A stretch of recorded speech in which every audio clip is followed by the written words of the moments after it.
BJP की तरफ से अगला तर्क ये होगा, अगर महंगाई को पैमाना बना रहे हैं तो ग्लोबल कॉन्टेक्स्ट भी देखना चाहिए। दुनिया की भाई मेरा एक दोस्त है जो बीजेपी का सपोर्टर है, उससे बहस करनी है। तेरे को कांग्रेस के सपोर्ट में होकर उससे बहस करनी है। भाई मेरा एक दोस्त है जो कांग्रेस का सपोर्टर है, तेरे को बीजेपी का सपोर्टर होकर उससे बहस करनी है, ठीक है?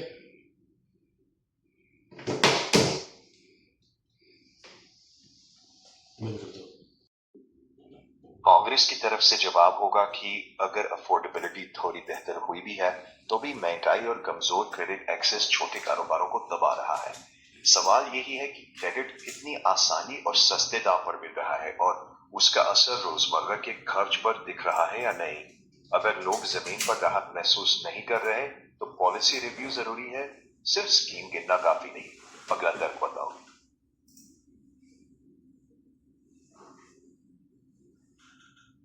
सोचता हूँ बीजेपी की तरफ से अगला तर्क होगा कि पॉलिसी रिव्यू जरूर हो, लेकिन उपलब्धियों को भी नजरअंदाज न किया जाए। डीबीटी, जीएसटी, डिजिटल पेमेंट और इंफ्रास्ट्रक्चर ने सिस्टम को ज्यादा पारदर्शी और तेज बनाया है। अब लक्ष्य है रोजगार, छोटे कारोबार और आय पर इनका असर और मजबूत करना। अगला तर्क बीजेपी की तरफ से यह तर्क रहेगा कि नीतियों की समीक्षा जरूर हो, लेकिन यह भी देखा जाए कि डीबीटी, जीएसटी, डिजिटल पेमेंट्स और इंफ्रास्ट्रक्चर ने सिस्टम को ज्यादा पारदर्शी और तेज बनाया है। फोकस अब इम्पैक्ट बढ़ाने पर है, रोजगार, छोटे कारोबार और आमदनी पर साफ असर। अब अगला तर्क रखिए। बीजेपी की तरफ से अगला तर्क होगा कि अब इम्पैक्ट बढ़ाने पर सीधा फोकस है, यानी रोजगार जनरेशन, छोटे कारोबार को आसान क्रेडिट और आमदनी बढ़ाने वाले सेक्टर्स। उनके मुताबिक स्ट्रक्चरल सुधार और ग्रोथ को साथ चलाना ही लंबे समय की स्थिरता देगा। विपक्ष अगर कुछ कहना चाहे, विपक्ष कहेगा कि ग्रोथ के साथ इंक्लूजन और इक्विटी जरूरी है, सिर्फ सेक्टर्स गिनना काफी नहीं। जब तक नतीजे छोटे कारोबार, महंगाई राहत और वेतन तक साफ न दिखे, नीति अधूरी मानी जाएगी। आगे बढ़े। बीजेपी की तरफ से जवाब, ग्रोथ के साथ इंक्लूजन हमारा भी लक्ष्य है। स्कीम्स गिनाने से नहीं, डिलीवरी और नतीजों से बात करने की। हमारा फोकस है रोजगार, छोटे बिजनेस और आम परिवार की आमदनी पर। अगले तर्क में हम बताएंगे कि ग्रास रूट इम्प्लीमेंटेशन को और तेज करने के लिए क्या कदम जरूरी है। ये भी कहेंगे कि योजनाओं का असली इम्तिहान उनके असर से है, न कि सिर्फ उनके ऐलान से।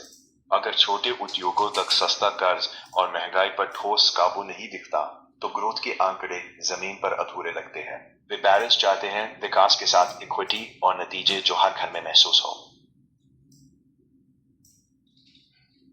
बीजेपी की तरफ से जवाब ये कि महंगाई पर नजर रखते हुए ग्रोथ को स्लो करना समाधान नहीं है। हमारा जोर है स्मार्ट सब्सिडीज, टारगेटेड सपोर्ट और सेक्टोरल रिफॉर्म, ताकि महंगाई भी कंट्रोल में रहे और ग्रोथ के फायदे नीचे तक जाएं। कांग्रेस की तरफ से कहा जाए तो लोग अभी भी रोजमर्रा में महंगाई और अनिश्चित रोजगार से जूझ रहे हैं। इसीलिए महज स्लो ग्रोथ नहीं, बल्कि ऐसी ग्रोथ चाहिए जो जेब पर राहत लाए।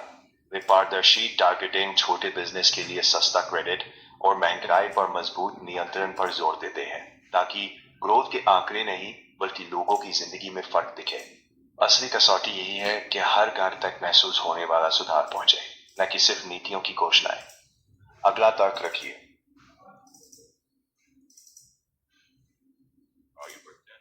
बीजेपी तर्क, हम भी मानते हैं कि अंतिम कसौटी जनता का जीवन स्तर है।